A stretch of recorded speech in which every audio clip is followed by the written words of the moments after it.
Hey guys, it's Ben the Coin Geek at Old Pueblo Coin, and have you ever got really low grade quarters in and you realized, oh, these are the type 1 quarters, and then you realize, oh, what if this is a 1916 quarter, right? Because the 1916 quarter is like super rare and expensive, and then the 1917 quarter type 1 is not so much. So I'm going to show you some of the key indicators to look for on these coins here. And any of you who have any other tips along the way, let's go ahead and check them out.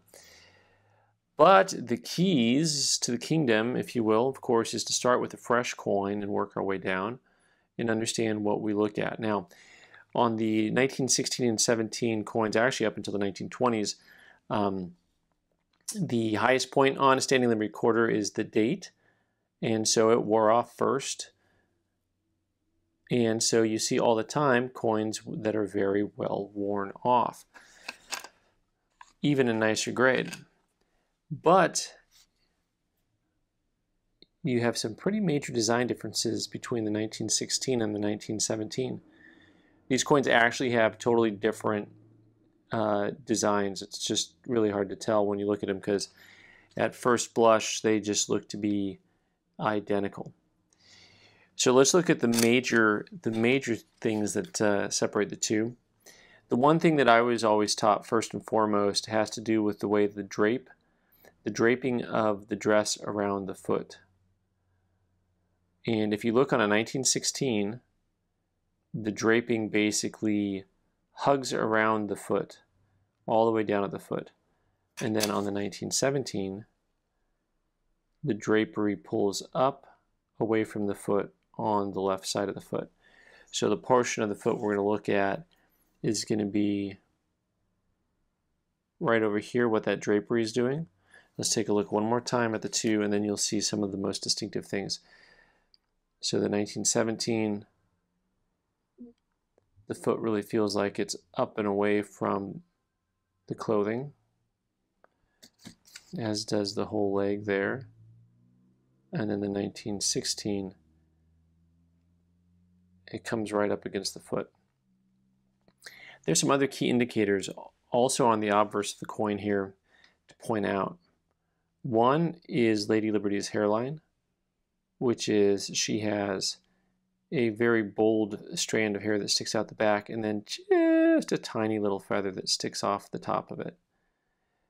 So that whole area of hair that's pointing at the bottom of the B, you'll see a fine line above it, but that is the balance of her hair on the 1916. On the 1917 coin, you'll see that that secondary hairline is much more bold, and it looks very clearly like there are two pieces of hair there. Now here's a fun one, which a lot of people miss, is the shield is literally a different shape. So if you look at this shield here, it is oblong. This reminds me of the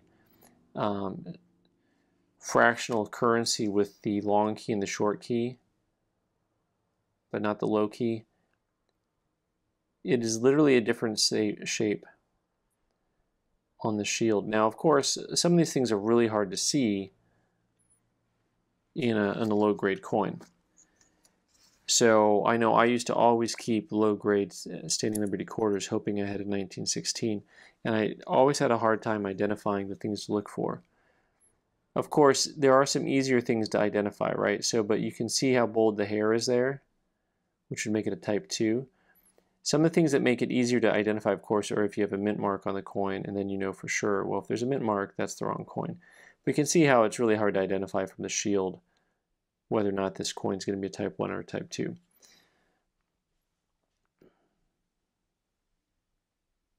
Pardon me, a 1917S, or a 1917 or a 1916. But on these well-worn coins, if you look at the foot and then you look at what that piece of garment does and how it pulls away from the foot, you'll see right away that there's a lot of separation there. And if you have low-grade coins, and for example, there's the S mint mark, which of course tells you this is the 17 and not the 16, since the 16 was only struck at Philadelphia. If you have this type of a coin, you can use it as a reminder of a sample of what to look for in that foot area.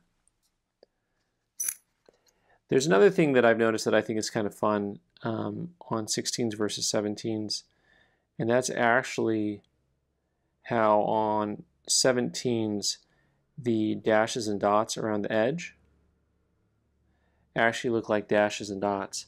On the 1916, the dots appear more like diamonds. They don't appear round. Let me see if I can get the right angle here so y'all can see what I'm talking about. Or I can just be considered crazy, and that works too. So, but those dots don't really look like dots as much as they look like diamonds. See how they come to points on all of those? A little sidebar here for those of you who oftentimes have heard the question, you know, why is there a V on a peace dollar? And then you look here and you look at the stylized version of E pluribus unum, and of course the U's are all shaped like V's on this coin as well, on the E pluribus unum. If any of you have any indicators to look on the reverse of the coin, let me know. That I am not familiar with since I've always been taught the main indicator is the leg and the way that the cloth drapes against it, the shape of the shield, the extra hair on the hairline. And there are some other anomalies with the overall look of the coin, but usually once you get down to a very well-worn coin, you just want to be able to see what you can see to figure out the difference. So I hope that helps you understand the difference when you find these 1916 and 17 Type 1 coins, whether or not you have a 16 or a 17. And if any of you find a 1916 quarter going through slicks, let me know. Alright guys, thanks so much for watching. I'm Ben the Coin Geek. You can subscribe by clicking on the owl button in the corner and watch more videos on the right side of the screen. Thanks.